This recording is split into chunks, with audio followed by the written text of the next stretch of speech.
Star-studded ang pagbubukas ng pinakabagong atraksyon ng isang theme park sa Pasay City. Welcome po sa Startista Gallery. Dinaluhan ng ilan sa mga pinakasikat na personalidad sa showbiz, politika at sports. Pero ang mga bisita na malikmata, doble-doble raw kasi ang kanilang nakita. Ang mga nakadisplay kasi rito, mga realistic daw na mga estatwa gawa sa resin ng mga sikat. Nariyan ang aktres na sina Aramina at Gladys Reyes. Meron ding estatwa ang balerinang si Lisa Macuja, pati na ni Yorme Isko Moreno at ang Olympic gold medalist Heidelin Diaz. Kay Heidelin po, parang siya po talaga. Like, height and syempre yung clothes niya din po. Tapos kay Ma'am Gladys po, kumamukha po yung face.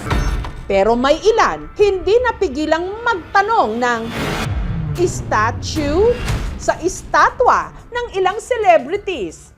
Parang mga tao sa panaginip ko kapag may lagnat ako. Parang figurine lang sa cake ng 90s sa mga itsura. Gaya ng kay concert queen Pops Fernandez na binog show o pinagtripan ng mga netizen. Yuhu! Dito ang tingin, ma'am. Parang pinaghalong Pops at Martin sa isang statue.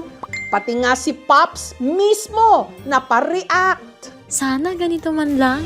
Paano raw ba kasi naisip ang exhibit na ito? Paano ginawa ang mga estatwa?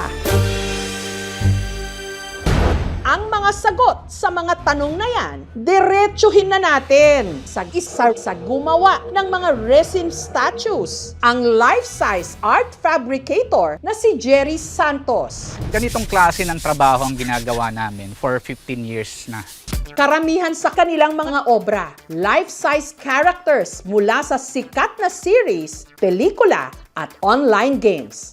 Ito raw ang kauna-unahang beses na kinomisyon ang kanyang grupo na gumawa ng resin statues ng Pinoy celebrities. To be given the chance na ibigay ito sa amin, talagang excited kami na gawin kaagad. Kaya talagang halos umuo na ako kaagad kahit wala pa yung sabihin na nating usapan tungkol sa budget.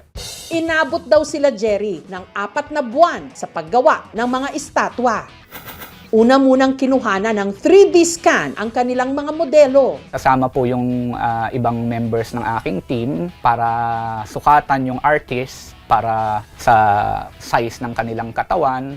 And then yung kanilang mukha, ini-scan po yan para maging accurate. Computerized po siya na 3D. Sunod nila ang mga itong inimprenta sa 3D resin. Pagkabuo, ikinabit na sa ginawa nilang katawan ng mga estatwa.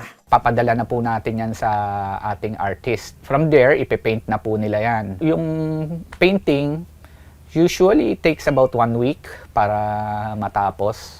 Ang toka sa pagpipinta, ang isa pang grupo ng mga artist kasama ang misis ni Jerry na si Erica. Re-research kami ng mga pictures nila na pwedeng gawin sa makeup nila. Tinutukan namin siya, nag-overtime kaming gawin yung statue.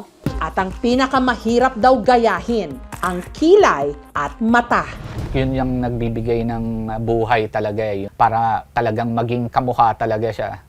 Pinakamadali raw ipinta para kay Jerry, si Mayor Isko. Ako nadalian ako kay Yorme kasi favorite ko siya parang. 'Di ba pag ginagawa mo yung something na gusto mo, medyo inspired ka, hindi mo na mamalayan yung time.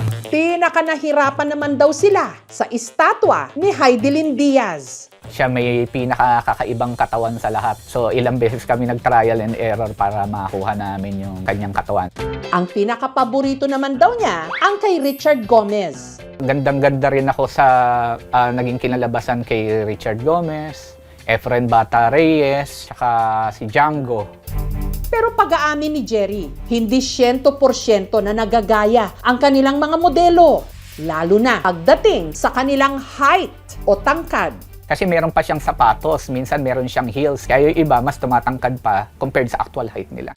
At bago raw nila inilaunch ang mga estatwa, ipinasilip muna nila ang mga ito sa mga artista mismo. Merong yung ibang artist nag-request po talaga. Bawasan mo yung ganito, bawasan mo yung ganyan. Pag nagawa na siya at okay na yung management doon sa itsura, then we'll move on.